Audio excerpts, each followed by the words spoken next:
ఉండకూడదు. కాబట్టి స్టీల్ జోన్లో ఈ గ్లోబల్ డే ఆఫ్ ప్రేయర్ దాదాపుగా ఒక 4-5 ఏళ్లగా, మధ్యలో ఒక సంవత్సరం రాలేదేమో, నేను ప్రేమించి మీతో సహవాసం చేసే అవకాశాన్ని నాకు కలుగజేస్తూ మీ సహృదయాన్ని నా పట్ల చూపిస్తున్న ఈ బృందానికి నేను ధన్యవాదాలు తెలియజేస్తున్నాను. అద్భుతమైన ప్రార్థనలు చేశాం, ప్రార్థిస్తూ ఆనందించాం, పరవశించాం, మంచి సంగతులు దేవునితో చెప్పాం. 13x10 లేదా 9 దాదాపు 120 ప్రార్థనలు. ఎంత బాగుందో! దేవుని స్తోత్రం కలిగినగాక. 2 గంటలు 3 గంటలు చాలదు వాస్తవానికి. ఈరోజు చేసిన ప్రార్థన మనకు తృప్తి కలగడానికి వీల్లేదు. నా వరకైతే భలే చేసాం అనుకుని భుజాలు చర్చుకొని వెళ్ళిపోవద్దు. బ్రతుకు కాలం అంతా ప్రతిరోజు ఇది ప్రపంచ ప్రార్థనా దినోత్సవం లాగే వ్యక్తిగత ప్రార్థనా జీవితాల్లో కొనసాగలిగితే అది నిజమైన ఆశీర్వాదంగా ఉంటుంది. అవునన్న వాళ్ళు నాతో స్తోత్రం చెప్పండి. మంచిది. ఈ సమయంలో క్లుప్త సందేశం నేను నేరుగా మీతో నా హృదయంలో ఉన్నటువంటి సంగతులు పంచుకోవాలని తలస్తున్నాను. అందుకోసం సహాయంగా పరిశుద్ధ బైబిల్ గ్రంథంలో నుంచి అందరూ తెరవగలిగితే మంచిది. రాజుల మొదటి గ్రంథం 18వ అధ్యాయం 36వ వచనం 37వ వచనం. 36వ వచనం మధ్యలో నుంచి ఏలియా ప్రవక్త చేసిన ప్రార్థన చదువుతున్నాను నేను. అది మీరు గమనిస్తే మంచిది. 18వ అధ్యాయం 36, 37 వచనాలు మధ్యలో నుంచి ఇలా ఉంది. యెహోవా, అబ్రహాము, ఇస్సాకు, ఇశ్రాయేలుల దేవా, ఇశ్రాయేలుల మధ్య నీవు దేవుడివై ఉన్నావనియు, నేను నీ సేవకుడినై ఉన్నాననియు, ఈ కార్యములనియు నీ సెలవు చేత చేసిననియు ఈ దినమును కనబరుచుము. యెహోవా, నా ప్రార్థన ఆలకించుము. యెహోవావైన నీవే దేవుడివై ఉన్నావనియు, నీవు వారి హృదయములను నీ తట్టుకు తిరగజేయదవనియు ఈ జనులకు తెలియనట్లుగా నా ప్రార్థన అంగీకరించుము. ఈ మాటలు ప్రభువు మనకు దీవెనగా మార్చునుగాక. ఆమేన్. నేరుగా నేను ధ్యానంలోనికి మిమ్మల్ని తీసుకుని వెళ్తున్నాను. ఇక్కడ చాలా మంది దేవుని సేవకులు ఉన్నారు, ప్రార్థించేటువంటి దేవుని బిడ్డలు ఉన్నారు. ఆశగా సంఘానికి వెళ్ళి దేవుని మాటలు తలపోసుకునేటువంటి భక్తులు ఉన్నారు. నాకు తెలిసి సరదాగా వచ్చేవాళ్ళు ఎవరు ఈ మీటింగ్కి రారని నాకు తెలుసు. దేవుని వాక్యంలో మనం చదివినటువంటి ఈ ప్రార్థన ఇంగ్లీష్లో 60 పదాలు, తెలుగులోకి వస్తే 46, 42 పదాలు. నా అనే మాటలు కూడా కలిపేసుకుంటే. ప్రాక్టికల్గా నేను ఈ ప్రార్థన చదువుతూ టైం చెక్ చేశాను. 27 సెకండ్లు. ఎంత? సాగదీస్తే 36 సెకండ్లు. పెద్ద ప్రార్థన, చిన్న ప్రార్థన? చెప్పండి ఒకసారి. ఇప్పుడు మనలో చాలా మంది అలా చిన్న చిన్న ప్రార్థనలే చేసాం. పెద్ద ప్రార్థన చేయగలం 2 గంటలు 3 గంటలు ఏకదాటిగా మోకాళ్ళ మీద. బట్ చిన్న ప్రార్థన. ఈ రాత్రి నేను మీతో పంచుకోవాలనుకున్న అంశం ఏమిటంటే, చిన్న ప్రార్థన తెచ్చిన పెద్ద జవాబు. ఆమేన్. దేవుని స్తోత్రం చెప్పండి. మనం పెద్ద ప్రార్థనలు చేస్తాం, చిన్న జవాబు కూడా రాదు. బైబిల్లో పెద్ద ప్రార్థన చేసిన వాళ్ళు ఉన్నారు, ఒక 4-5 అకౌంట్లు ఉన్నాయి. చిన్న ప్రార్థన చేసిన వాళ్ళు ఉన్నారు, 7-8 అకౌంట్స్ ఉన్నాయి. అవన్నీ నేను ధ్యానం చేశాను. నాకు ప్రార్థన అంటే చాలా ఇష్టం. అవన్నీ చాలా ప్రభావవంతమైనటువంటి రిజల్ట్స్ తెచ్చాయి. ఇప్పుడు మనం కూడా చేసిన ఈ ప్రార్థనలు చిన్న చిన్న ప్రార్థనలే. మనకు టైం లేక ప్రార్థించిన 10 మంది, కొందరు 50 సెకండ్లు, కొందరు 90 సెకండ్లు, కొందరు ఒక 120 సెకండ్లు అలాంటి ప్రార్థనలు చేశారు. మీరు గమనిస్తే ఇది లైవ్లో ఉంది కదా, మీరు ఇంటికి వెళ్ళి మళ్ళీ చూడండి. మీరు చేసిన ప్రార్థనలు కొన్నిసార్లు తూ నీ మొహం మండ అన్నట్టుంటాయి. మనమే వింటే ఓర్ నాయనో, నా ప్రార్థన నేనే ఎలా పోతున్నా, నా దేవుడు ఎలా విన్నాడా అనిపిస్తుంది. మా బాబు అంటున్నాడు కారులో వస్తా ఉంటే, డాడీ దేవుడు ఎంత మంచివాడు డాడీ అని. ఏమిరా నీకేమనిపించిందంటే, నేను ఎంత ఎలా ప్రార్థన చేసినా ఎంత చక్కగా వింటాడు డాడీ అయినా. అవును, మంచి దేవుడు. దేవుని స్తోత్రం కలిగిన గాక. ఆయనకి మన భాషతో పని లేదు. దాని యొక్క మాడ్యులేషన్తో పని లేదు, ఎమోషన్తో పని లేదు. మరి దేంతో పని ఉంది అంటే ప్రార్థించే వ్యక్తితో పని ఉంది. దేవుని స్తోత్రం చెప్పండి. ప్రార్థనలతో సంబంధం లేదు, ఎందుకంటే మనం ప్రార్థించక ముందు అన్నీ ఆయనకి తెలుసు. అన్నీ తెలిసి మరి ఎందుకు ప్రార్థన చేయమన్నాడంటే, అరే నాయనా నువ్వు ప్రార్థన చేస్తే నేను చేస్తున్నాను రా అని క్రెడిట్ మొత్తం మనకి ఇవ్వాలని. మీకేమనిపిస్తుంది? నేను ప్రార్థన చేయబట్టి, నా ప్రార్థన వలన, మా ప్రార్థన వలన ఏం కాదు. ఆయన అనుకున్నాడు కాబట్టి ఆయన చేశాడు. మధ్యలో నీకు చిన్న ఛాన్స్ ఇచ్చి 99.99% ఆయన ఎఫర్ట్ పెట్టి 0.001% నువ్వు ఎఫర్ట్ పెడితే నీకు 50% సేరిస్తాడు. దేవుని స్తోత్రం కలిగిన కాక. సమ్ టైమ్స్ నీ బట్టే చేశాను కానీ నువ్వు లేకపోతే అసలు చేయలేనని 100% మనకి ఇచ్చేస్తాడు. అది చూసి భుజాలు ఎగరేసుకొని సంకలు గుద్దేసుకొని నేను ప్రార్థనా పరున్నహో అని మన సొంత టైటిల్స్ బిరుదులు పెట్టేసుకుంటున్నాం. ఈ రాత్రి ఈ ప్రార్థన వెనకాల దేవుని ఉద్దేశం మనకు అర్థమైతే, ఈఎం బౌండ్స్, ఎడ్వర్డ్ మెకండ్రీ బౌండ్స్ అనేటువంటి గొప్ప భక్తుడు 19వ శతాబ్దంలో ప్రార్థన మీద అనేక గ్రంథాలు రాశాడు. తెలుగులో కూడా వచ్చే, చదవండి. నా భక్తి జీవితం ప్రారంభంలో పవర్ త్రూ ద ప్రేయర్ అనే ఒక పుస్తకం నా చేతికి వచ్చింది. అది ప్రార్థన ద్వారా శక్తి అనేటువంటి తెలుగులో కూడా వచ్చింది మధ్యలో. అదంతా 80-90 పేజీల పుస్తకం. చదివేస్తే జస్ట్ ఒక 2 గంటల్లో చదివేయచ్చు, లేక గంటలో చదివేయచ్చు. నాకు అక్షరాల 2 నెలలు పట్టింది. ఓ పారాగ్రాఫ్ చదవడం, ఆ రోజంతా ఏడవడం. ఓ పారాగ్రాఫ్ చదవడం, దేవుని దగ్గర ఒప్పుకొని ప్రార్థన చేయడం. Such anointing that book has. చదవండి. దేవుడు ప్రార్థనలను కోరుకోవట్లేదు, ప్రార్థించే వ్యక్తులు కోరుకుంటున్నాడు అంటాడు. దేవుని స్తోత్రం కలిగిన గాక. ప్రార్థన అందమైన మాటలతో, అద్భుతమైన మాటలతో, అద్భుతమైన మోటివేషన్తో ఆయనకు అక్కర్లేదు. ప్రార్థించే హృదయములోని యథార్థత ఆయన చూస్తాడు. దేవుని స్తోత్రం కలిగిన గాక.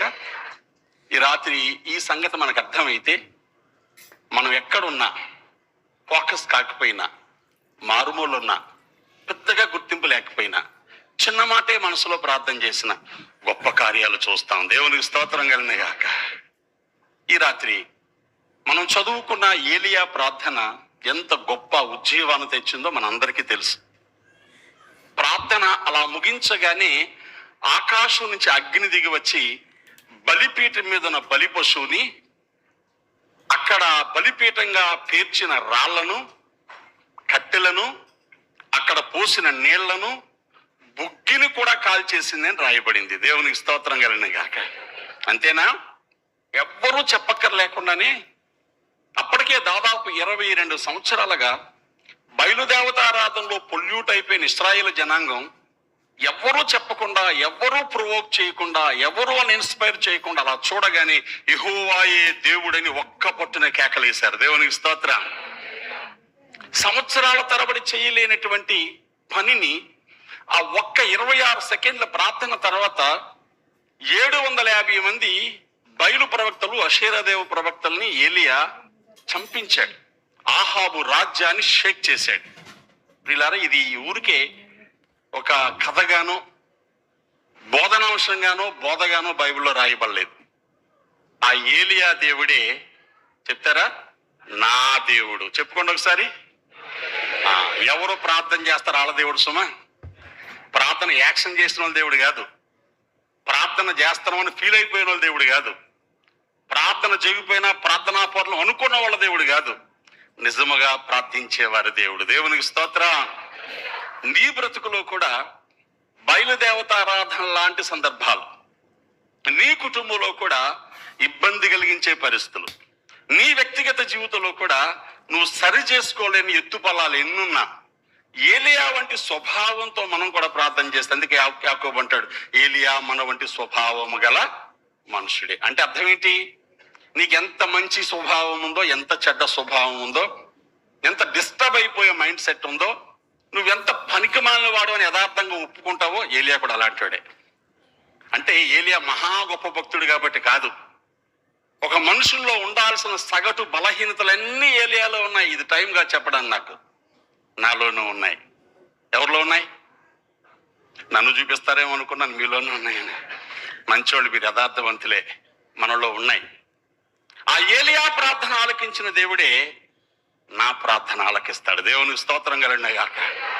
38 ఏళ్ల భక్తి జీవితంలో నా ప్రార్థన ఎప్పుడూ నిరుత్సాహపడలేదు. నేను ఎప్పుడు ఎందుకు ప్రార్థన చేశానా అని బాధపడలేదు. నా ప్రార్థన జవాబు రానిదిగా ఎప్పుడు మిగిలిపోలేదు. కొంచెం ఆలస్యం అయిందేమో కానీ, ఎందుకంటే ఆయన మనస్సును అర్థం చేసుకొని ఎవరు ప్రార్థన చేస్తారో, చిన్న మూలుగు, ఒక్క చిన్న నిట్టూర్పు, చిన్న కేక, కొన్నిసార్లు రోజులు తరబడి ఏడుపు, దేనికైనా జవాబు వస్తా. దేవుని స్తోత్రం కలనే గాక. ఏం చెయ్యాలి? ఏలియా చేసిన ప్రార్థన వెనకాల ఏలియా జీవితంలో 3.5 సంవత్సరాల కఠోరమైన శ్రమ ఉంది. ఆమేన్. నేను ఊరికే 3-4 పాయింట్లు చెప్పేస్తాను. ఇది నీ జీవితంలో అన్వయించుకొని నీ బ్రతుకును ఫలభరితంగా, ప్రార్థన శక్తివంతంగా, మహోన్నతమైన ఆయుధంగా మార్చుకొని సాగిపోవాలంటే అదే ప్రాసెస్ గుండా మన జీవితాలు వెళుతూ ఉండాలి. దేవునికి అద్భుతమైన మాటలు కాదు, పరిశుద్ధమైన హృదయం కావాలి అని నేను చెప్తున్నాను. ఏలియా జీవితంలో దేవుడు ఆ పరిశుద్ధతను సాధించే వరకు శోధించాడు. ఆమేన్. ఈరోజు పరిశుద్ధత లేని జీవితాలు చాలా ప్రార్థనలు చేస్తాయి. మాట మారనోళ్ళు, చూపు మారనోళ్ళు, బ్రతుకు మారనోళ్ళు, కుటుంబంలో ప్రార్థనా బలిపీఠాలు లేనోళ్ళు బహిరంగ ప్రార్థనలో అద్భుతమైన ప్రార్థనలు చేస్తారు. మీకు తెలుసా, రహస్యమందు అధికంగా ప్రార్థించినోడు బహిరంగంలో ఎంత ప్రార్థన చేసినా యూజ్లెస్. ఆమేన్. రహస్యమందు అధికంగా ప్రార్థించేవాడు బహిరంగంగా చిన్న ప్రార్థనలే చేస్తాడు. నా అనుభవం ఇది. బహిరంగంగా పెద్ద ప్రార్థన చేస్తున్నాడంటే అలవాటన్నా అయిపోయి ఉండాలా, ఇంట్లో చేయకన్నా ఉండాలా. ఇంట్లో కడుపు నిండా తిన్నవాడు బయట భోజనంలో అరకొరగా తింటాడు. మనకు తెలిసిన కథే కదా. 3 రోజులు బట్టి ఏమి తినకుండా ఉన్నవాడు దొరకగానే కంచాలు ఎత్తేస్తా ఉంటాడు. సింపుల్. నాకు ప్రార్థన అన్నా ఇవ్వలేదు అంటారు కొంతమంది. నీకు ప్రార్థన అన్నా ఇవ్వలేదు అడుక్కోవడం ఎందుకు? ఇంట్లో బోర్డు ప్రార్థన చేసుకోవచ్చు నువ్వు. అర్థమవుతుందా? అంటే ఇక్కడ ప్రార్థన చేస్తూ నువ్వు ఫోకస్ అవ్వాలని కోరుకుంటున్నావే తప్ప ప్రార్థన చేస్తూ దేవుని సమీపించాలని కోరుకోవట్లేదు. ప్రార్థన చేస్తూ దేవుని సమీపించినోడు ఇంక ఎవరితోనూ మాట్లాడడానికి ఇష్టపడ్డండి. ఏలియాను దేవుడు ఏం చేశాడో తెలుసా? మొట్టమొదట పూర్తి విధేయుడిగా, లోబడేవాడిగా మార్చాడు. దీనికి ఒక మాట మనం చెప్పుకుంటే, ఏలియా జీవితంలో దేవుడు నేర్పించినటువంటి పాఠం ఏంటో తెలుసా? సబ్మిషన్. అంటే అప్పగించుకోవడం, లోబడ్డం, విధేయత చూపించడం. ఈఎం బౌండ్స్ అంటాడు, submission or perfect obedience lead to the holy life. విధేయత, పూర్తిగా అప్పగించుకోవడం పరిశుద్ధ జీవితాన్ని తీసుకెళ్తుంది. ఇలా చెప్తాడు, ప్రార్థించే పెదవుల కంటే పవిత్రమైన జీవితమే దేవునికి అత్యంత ప్రీతికరమైనది.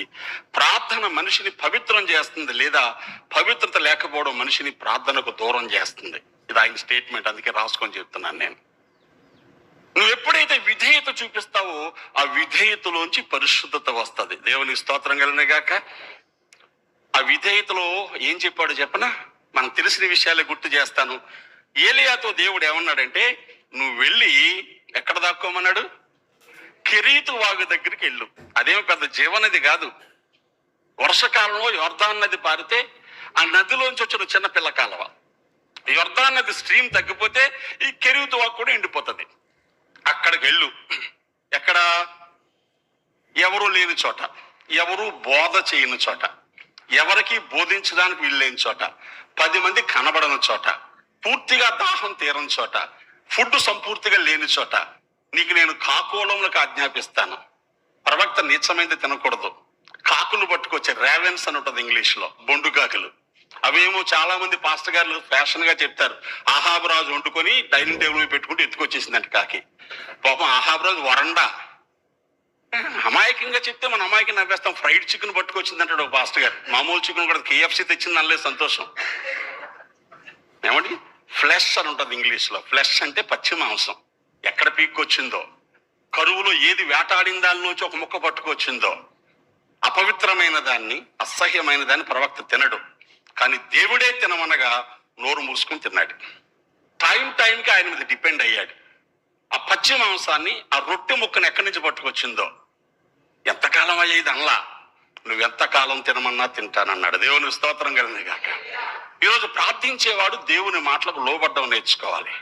ఇంత బాగా ప్రార్థన చేసినాడు అంటాడు, ఈ పాస్టర్ నన్నే టార్గెట్ చేసి చెప్పాడండి. మరి నిన్ను టార్గెట్ చేసి చెప్పకపోతే ఎవరిని టార్గెట్ చేసి చెప్పాలి?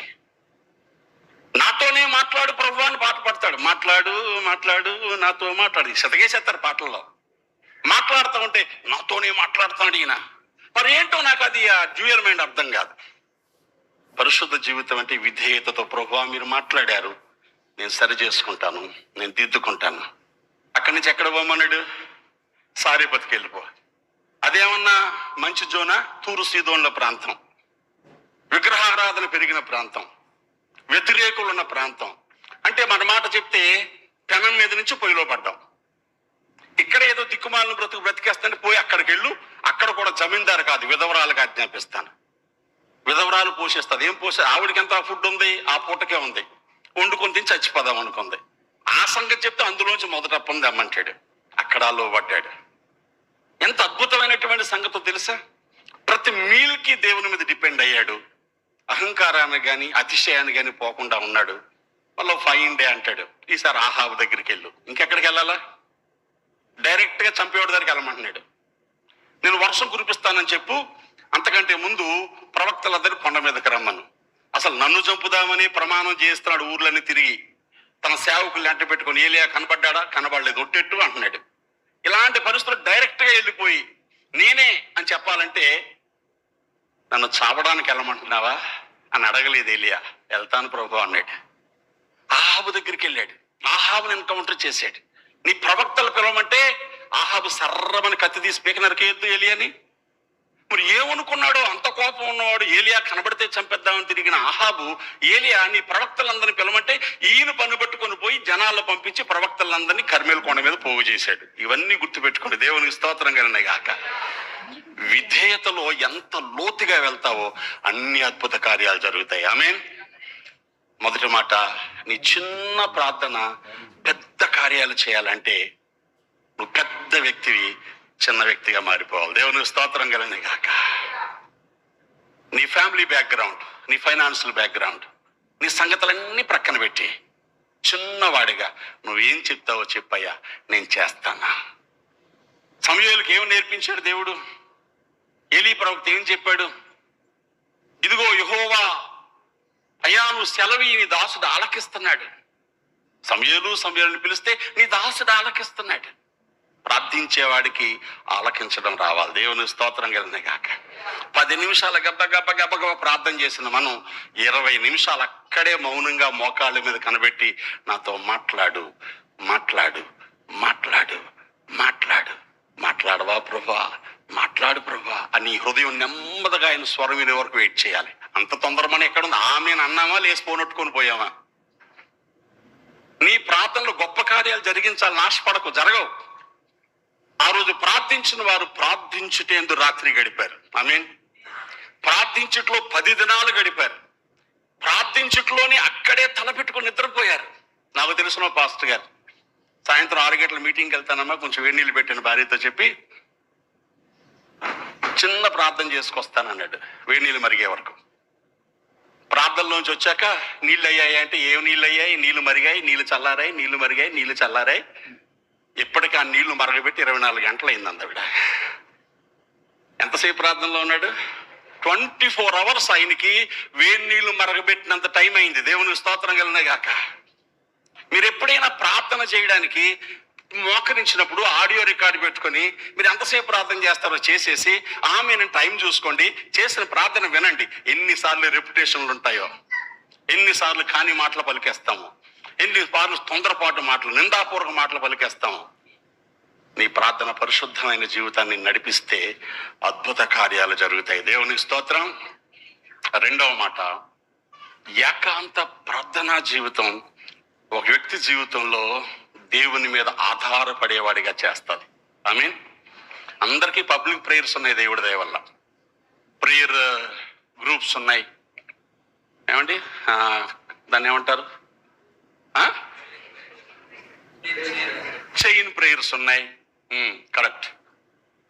ఎక్కడ పడితే ఎక్కడ మనం ప్రార్థనలు చేస్తాం. 10 మంది ఉంటే భలే ప్రార్థన వస్తుంది. నలుగురుంటే సూపర్ ప్రార్థన వస్తుంది. మనకంటే తక్కువ ప్రార్థన చేసిన వాళ్ళు ఉన్నారా, అక్కడ మనకి ఎక్కువ ప్రార్థన వస్తుంది. ఇవన్నీ ప్రాక్టికల్ ఎక్స్పీరియన్స్లు అండి. వాళ్ళ ముందు నాకు బాగా ప్రార్థన వచ్చని చెప్పడానికి ఇంకా ఎక్కువ ప్రార్థన చేస్తూ ఉంటాం.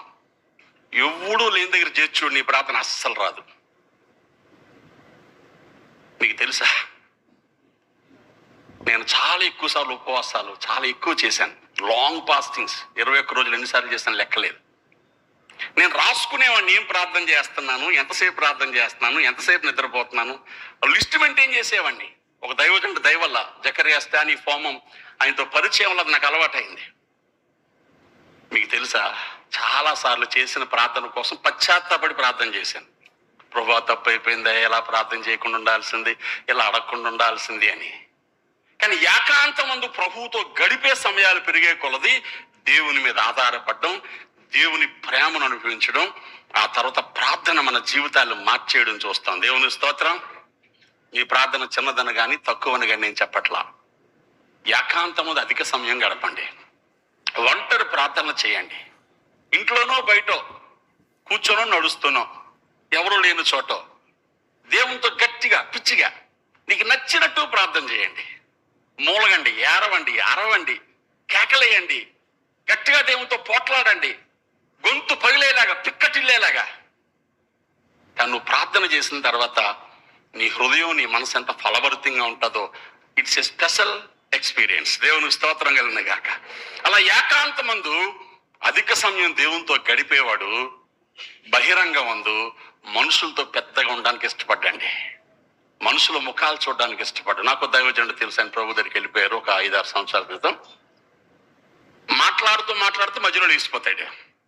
ఎక్కడికి వెళ్ళిపోతాడు, గాలి ఆటలేదు అంటాడు, ఏసీలో ఉండి ఇప్పుడు ఊపిరి ఆటలేదు అంటాడు. ఇలా 2-3 సార్లు చూశాక ఎక్కడ పోతున్నాడని చూస్తే ఎక్కడున్నా ఇంట్లో ఒక మూల పోయి మోకరించి ప్రార్థన చేస్తా ఉంటాడు. ఆయనకి ఎక్కువసేపు మనుషులతో కూర్చుంటే గుండు పట్టేసినట్టు అయిపోయి ఊపిరి ఆడదంట. అది ఆధ్యాత్మిక ఊపిరండి. లాట్ వ్యాన్ డూరెన్ అనే భక్తుడు అంటాడు, prayer is a vital breath of a Christian అన్నాడు. విశ్వాసికి ప్రార్థన ఊపిరి లాంటిది. ఈరోజు చాలా మంది ఊపిరి తక్కువ వాళ్ళే ఉన్నారు.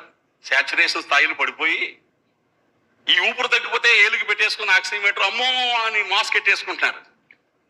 వారానికి ఒకసారి ప్రార్థన చేసినా పెద్ద ఊపిరి ఉన్న ఫీలింగ్ లో ఉంటున్నారు వచ్చిన చిక్కు. మనం ఏకాంత ప్రార్థనలో గడిపితే లంగ్స్ బాగుంటాయి. దేవుని స్తోత్రం. గుండె నిండా గాలి పీల్చుకున్నవాడు ఎంత బాగుంటాడో, బాగా ప్రార్థన చేసి ఎంత బాగుంటాడు. ఏలియాకు రహస్య ప్రార్థన అలవాటయింది. కెరీతు వాగు దగ్గర సారిపతి ఇంట్లో ఎంతమంది ఉన్నారు అక్కడ, కొడుకు తల్లే. ఏం మాట్లాడతాడు, ఆ పూట బొబెట్టేయమండం మీద పోవడం. ఏకాంత ప్రార్థన అలవాటైన కారణం చేత మనుషులతో గాని, జనాలతో గాని, బెదిరింపులతో గాని, భయాలతో గాని అస్సలు ప్రాబ్లం రాలేదు. దేవుని స్తోత్రం చెప్పండి. అందుకే అంత గొప్ప కార్యం జరిగాక వర్షం పడుతుందని శిష్యుని చూడమని మోకాళ్ళ మధ్య తలబెట్టుకొని కూర్చున్నాడు.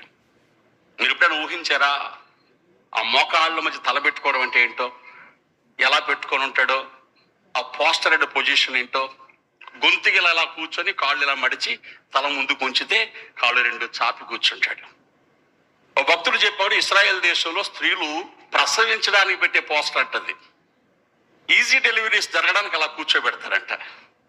ఇప్పుడు మోకాళ్ళ మీద తలబెట్టుకుని కూర్చొని ఏలియా దేన్ని ప్రసవిస్తున్నాడు అంటారు? దేన్ని ప్రసవిస్తున్నాడు?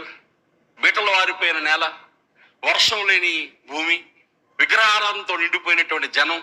అక్కడ ఆధ్యాత్మిక వర్షం, శరీర సంబంధమైన వర్షం కురవడానికి ప్రసవ వేదన పడుతున్నాడు. దేవుని స్తోత్రం కలిగిన గాక. ఇక్కడ మాట చెప్పిన నిజమైన ప్రార్థన ఏకాంతంలో వ్యక్తిని ప్రసవ వేదన పడేలా చేస్తుంది. దేవుని స్తోత్రం కలిగిన గాక. హల్లెలూయా. మారని బిడ్డల కోసం ప్రార్థన చేశారు, యవనస్తుల కోసం ప్రార్థన చేశారు. సరదాగా చేసిన ఒక చిన్న మాట ప్రార్థన మాటిమాటికి చేసి చూడండి, నీ కళ్ళ ముందు కనబడే ప్రతి బిడ్డ నరకానికే వెళ్తున్నట్టు కనబడతాడు. వాడు చచ్చిపోతున్నాడని అర్థమవుతా ఉంటది, వాడు తిరిగి రాడని అర్థమవుతా ఉంటది, వాడు జీవితం నాశనం అయిపోద్దని అర్థమవుతా ఉంటది. ఎవడో చెప్పక్కలన్నీ కళ్ళని కన్నీళ్లు గారిపోతా ఉంటాయి. ఏమన్నారా, ఎందుకు ఏడుస్తున్నావు అంటే, తెలియదు, నన్ను చూస్తే ఏడుపు వచ్చేస్తుంది నాకు. ఆగని పిల్లవాడిని చావు నేను చూడలేనని ఎలుగెత్తి ఏడ్చినట్టుగా బిడ్డలు గుర్తొస్తే, మనుషులు గుర్తొస్తే, సంఘాలు గుర్తొస్తే, వ్యక్తులు గుర్తొస్తే చాటుకు వెళ్ళిపోయి గుండెలు పగలగొట్టుకుంటూ ఉంటావు.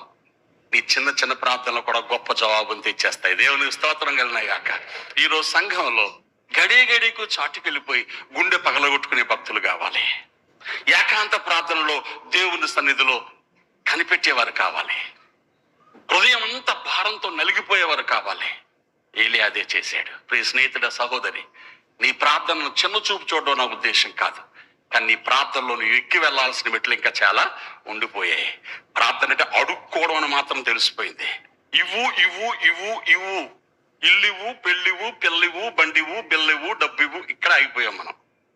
ఇవ్వు ఇవ్వు కాదు, నన్నేం చెయ్యమంటావో చెప్పు అనే దానికి రావాలి ప్రార్థన. దేవునికి స్తోత్రం కలిగినా గాక. ఇంకేం అడగను నిన్ను, నువ్వు నాకు ఇచ్చినవన్నీ చాలా ఎక్కువే, ఇవ్వడానికి నీకున్న ప్లాన్స్ ఎక్కువే. ఇప్పుడు నన్నేం చేయమంటావో చెప్పు. ప్రార్థనా పరుడు is ready to pay some price. ఒక మూల్యాన్ని చెల్లించడానికి సిద్ధపడతాడు. ఆ చెల్లించే మూల్యం వెనకాల అద్భుతాలు జరుగుతాయి. నేను కొంచెం ప్రక్కకి వెళ్తాను. హిజ్కియాకు దేవుడు 15 సంవత్సరాలు ఆయుష్ ఇచ్చాడు, అవునా? ఇమ్మని అడిగాడా? ఓ మాట చెప్పండి, నాకు ఆయుష్ ఇమ్మని అడిగాడండి? అడగలేదు. హిజ్కియాకి ఏ సంవత్సరంలో జబ్బు వచ్చింది మీరేమైనా గెస్ట్ చేయగలరా? అంత లెక్కలు మనకి ఎక్కడ అనుకుంటారా? నేనే చెప్పేస్తాను. 25 సంవత్సరాల్లో రాజ్యానికి వచ్చాడు, 29 సంవత్సరాలు పాలించాడు. 25వ ఏట రాజ్యానికి వచ్చి 29 సంవత్సరాలు పాలిస్తే 54 సంవత్సరాల వయసు. అందులో పెంచబడిన ఆయుష్ 15 సంవత్సరాలు, అవునా?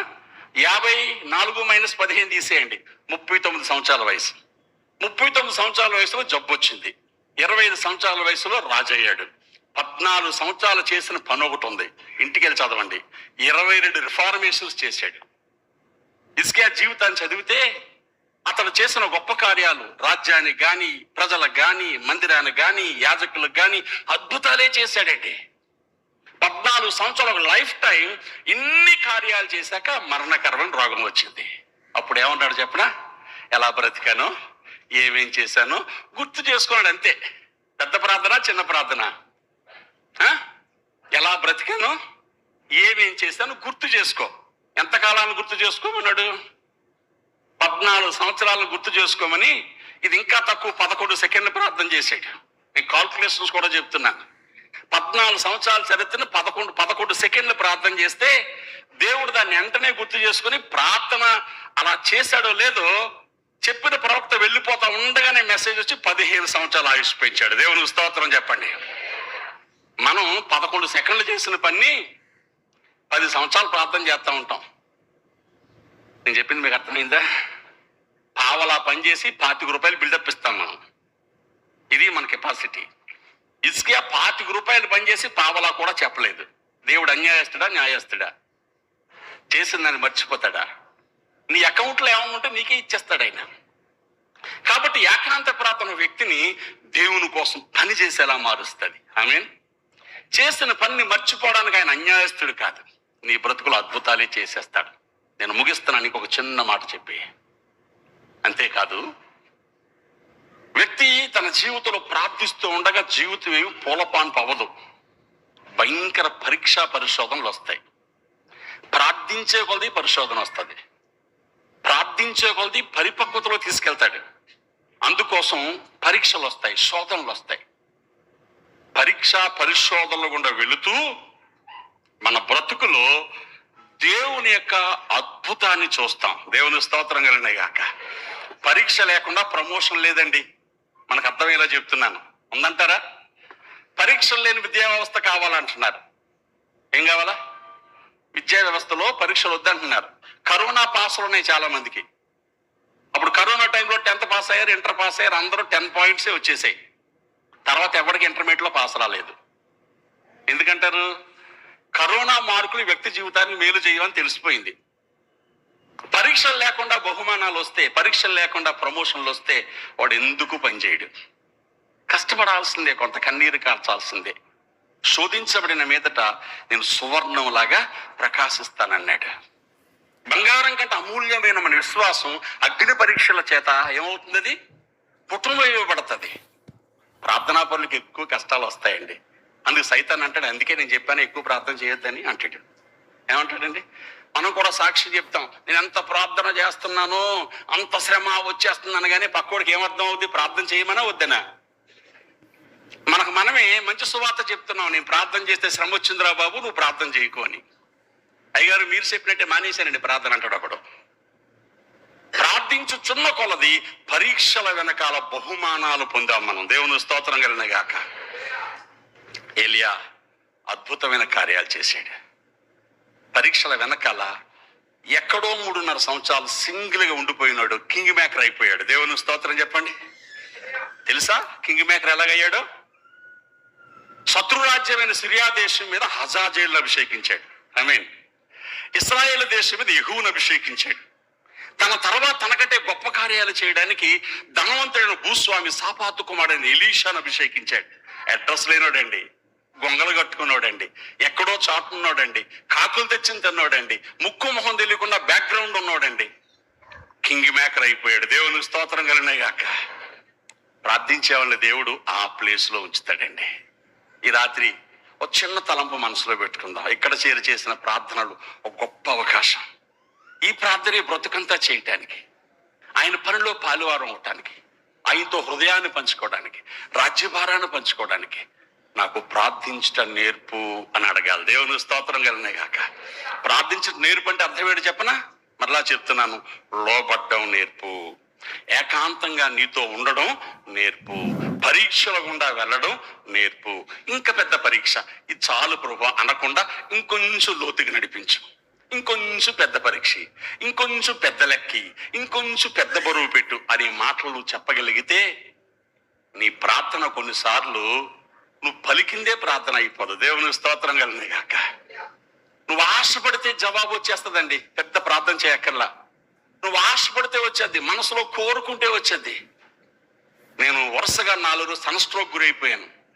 కళ్ళు తిరిగిపోయి పడిపోయినట్టు అయిపోయింది. ఈ రోజు కూడా వర్షిప్ అయ్యేసరికి బైకులో వెళ్ళాను. ఎలా రావాలో తెలియదు నాకు.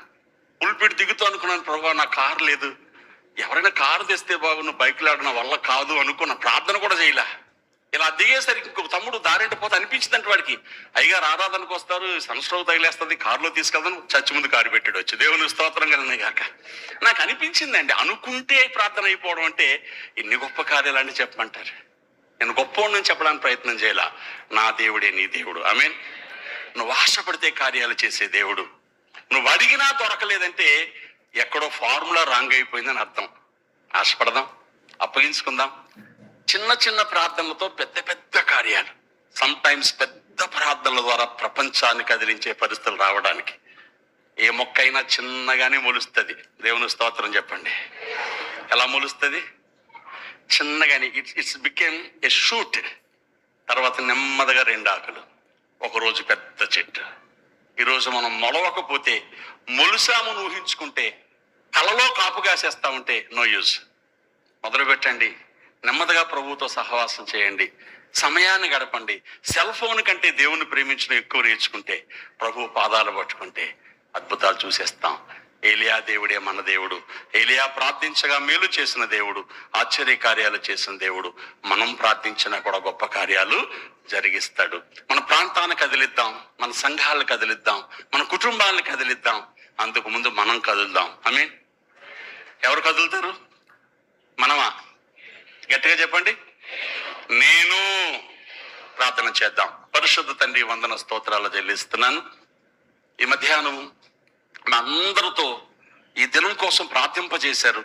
ఈ సాయంకాల సమయంలో వీరితో ఉండి నేనుండే భాగ్యం ఇచ్చి నీ మాటలు తలపోసుకోవడానికి కృప చూపించారు. మా తండ్రి నీకు వందనాలు.